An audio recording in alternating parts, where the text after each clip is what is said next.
Friends, I know that tackling your own landscape design projects can seem incredibly overwhelming, but what I want to share with you today are 5 really simple steps, 5 simple mindset shifts that are going to help you become your very own landscape designer. Step number 1 is really all about seeing your garden through fresh eyes. There is a kind of a school of psychology where when you see objects every single day, they become super common.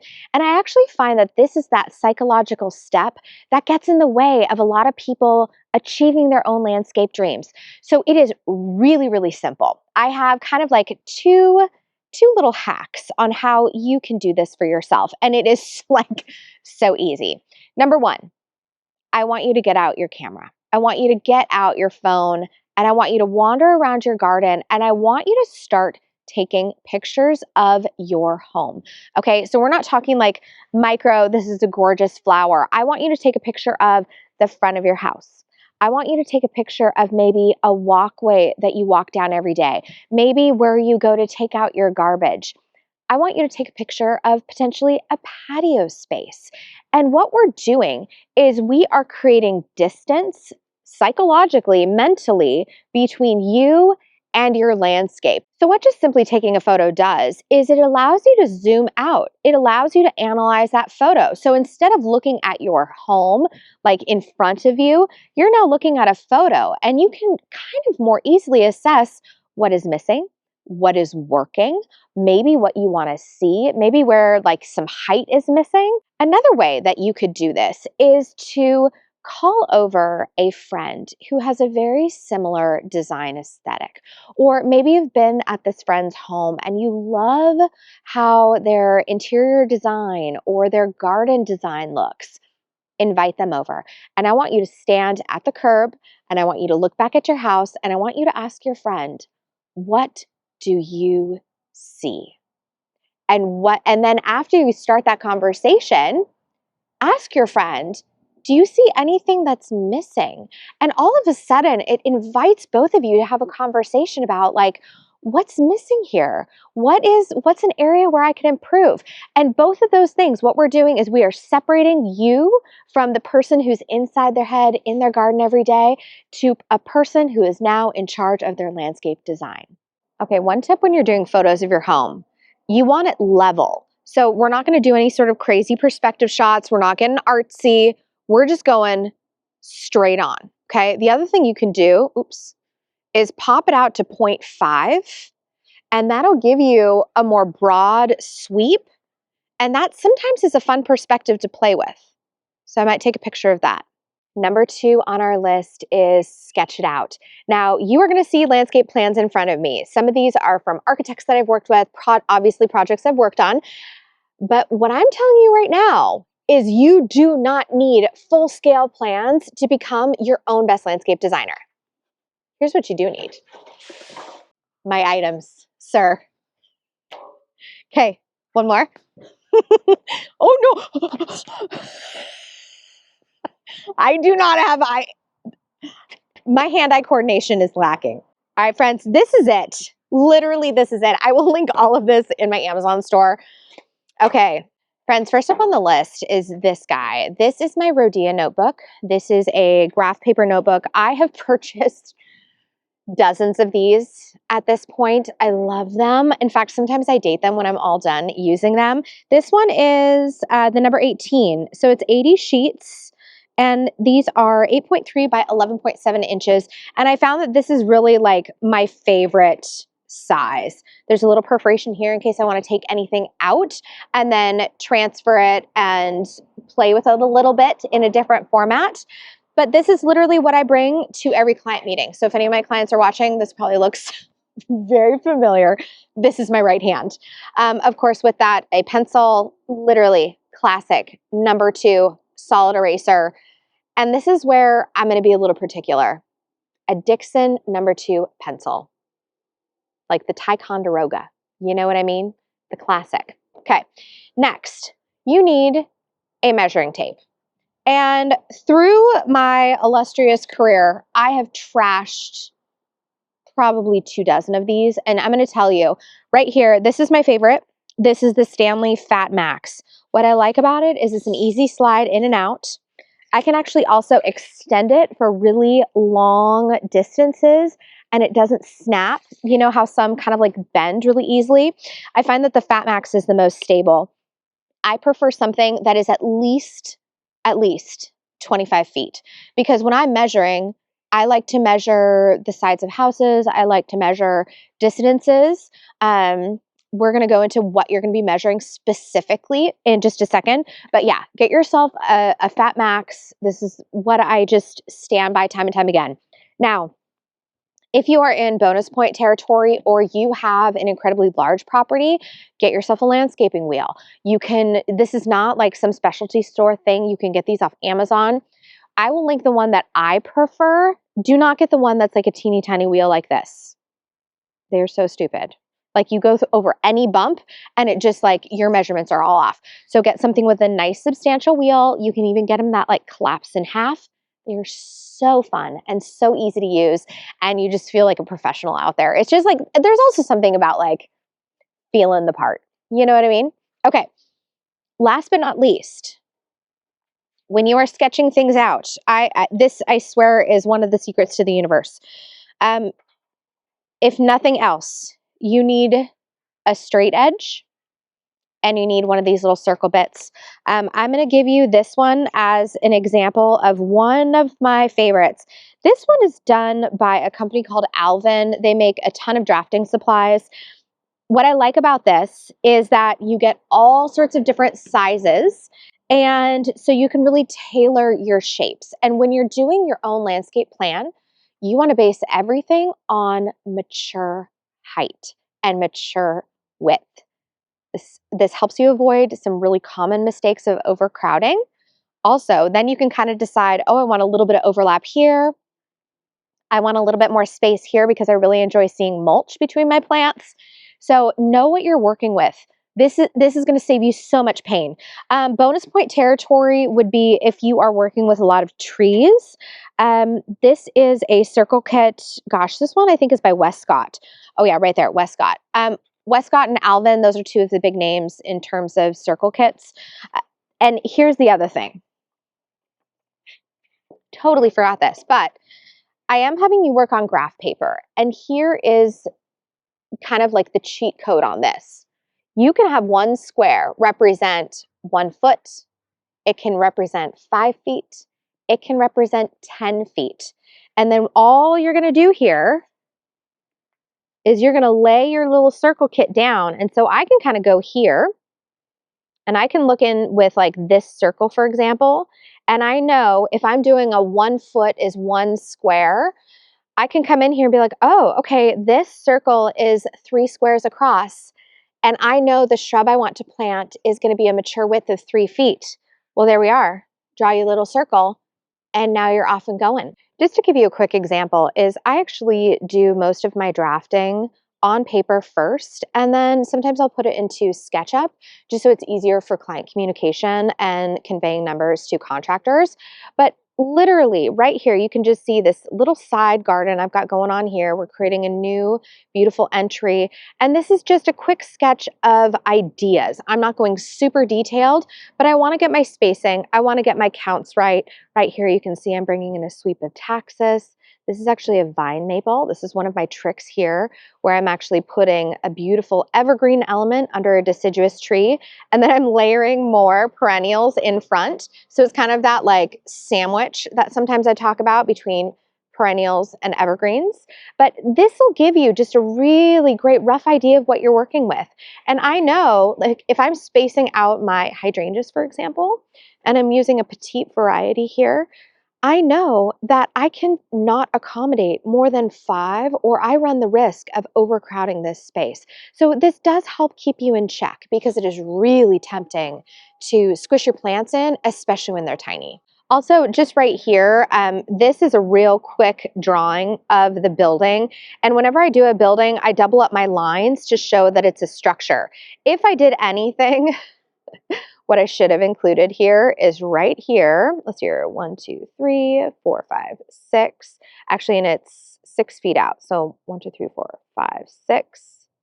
And then we have another 6-foot window here. this is actually a window. And I know from experience that this window is actually 4 feet off the ground. So it's going to see just this barely there edge of the ribes that I've planned for this area. And it'll view underneath, the view will go right over the top of this sweep of Taxus. And then you'll just get a beautiful tree line from this vine maple. For a frame of reference, this is also some sketches that I'm working on for a side entry to this structure. This is not the main structure of the house. This is like a pool house meets garage. And so playing with some different step dimensions here, seeing what 18-inch treads feel like, small welcome area, and then we've got some stairs coming up to this landing because this is on a big slope.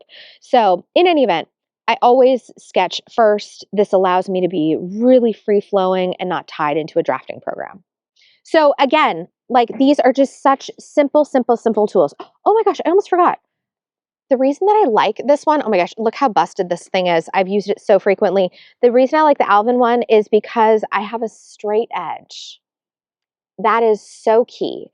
And here's the other kind of cool thing about this Westcott one is check this out. I have different radiuses at each corner.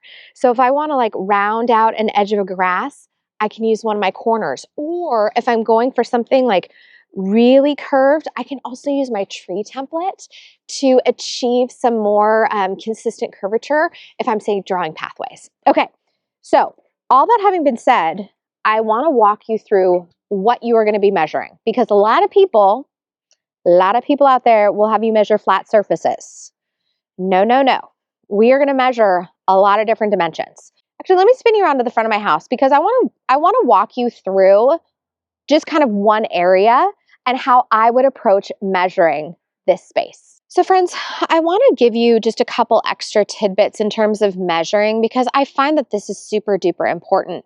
You're going to have windows on the structure of your home. That's just like a given, right? Well, a lot of people fail to measure where those windows are located and how high off the ground are these. So these windows right here are about 3'4" off of the ground. And so what you're going to see in front of me is this little tiny Daphne Adora. I know that this is going to grow up about like this, but it's not going to hide the sill of my window. A couple other things.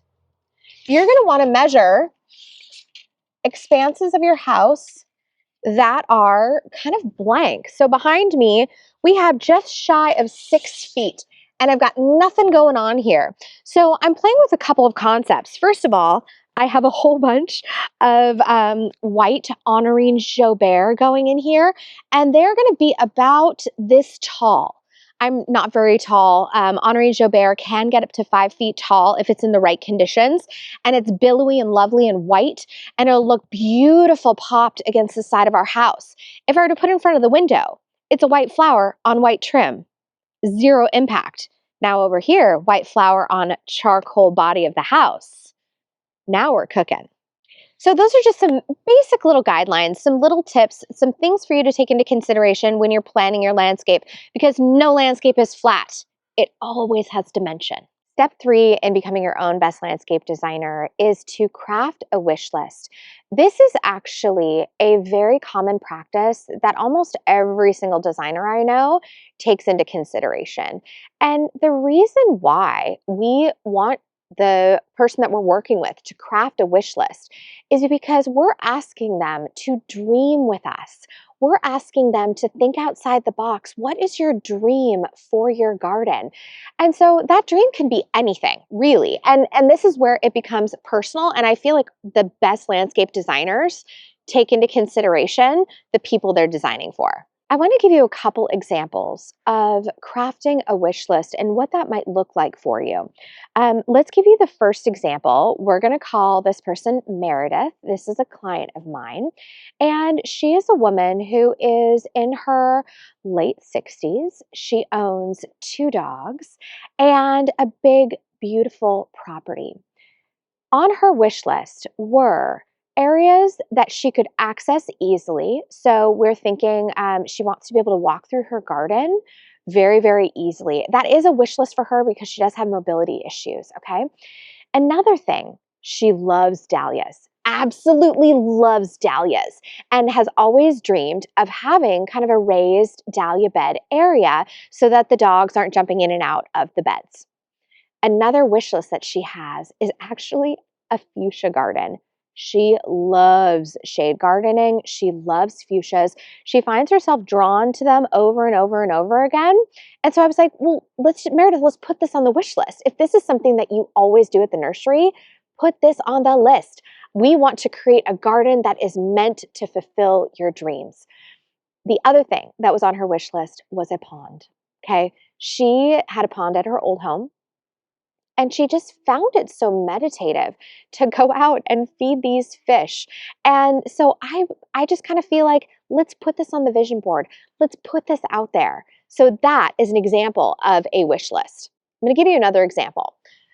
This is a family that has, we'll call them the Johnsons. The Johnsons have 4 small children, and the mom and dad are very busy. They lead a very full life. Well, their garden, they want it to feel really floral. They love fall color, and specifically, they love a maple. They also want room for their kids to run around, and so they didn't want a garden that was too precious.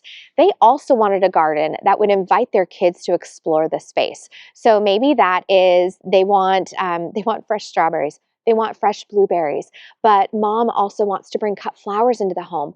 All of these are wish list items. So when we think about the psychology of crafting a wish list, what that invites us to do is not just look at the existing space that we have, but what is on our wish list, and then how do we create a garden that holds that wish list? A lot of times people will say, well, I have these beds here, and they assume that these beds need to stay there. Well, that I will tell you right now is not the case.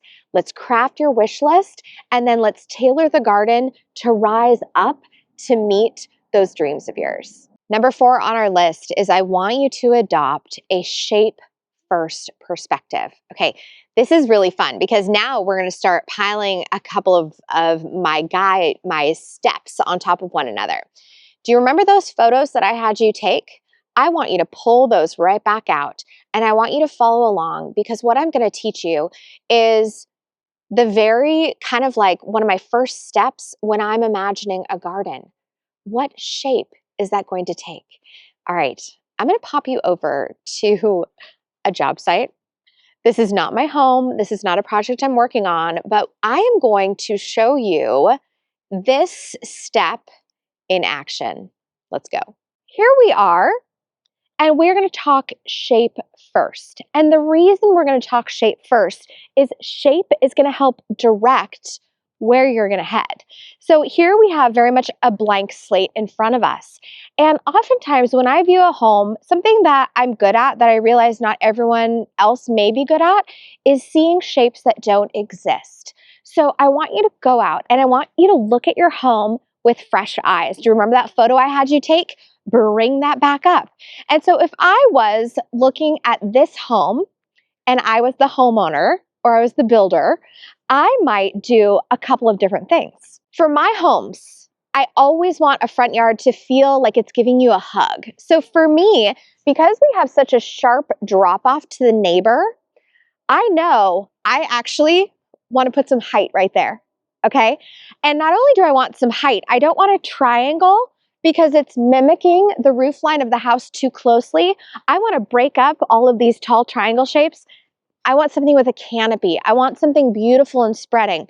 I also know that this house faces west, and that west-facing sun in the afternoon can be blistering. So getting a little coverage, a little protection right there, that actually might be kind of nice. Now, over here, I feel like we need less structure because we have the height of the house next door.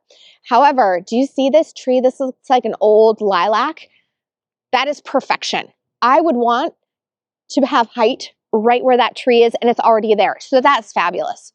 The next thing, when I look underneath this window here, I almost feel like someone may want to come in and do kind of like 2 vertical elements and then maybe like a little hedge underneath. I actually think that could be quite lovely. I do think it can be kind of predictable though, and it keeps it constrained.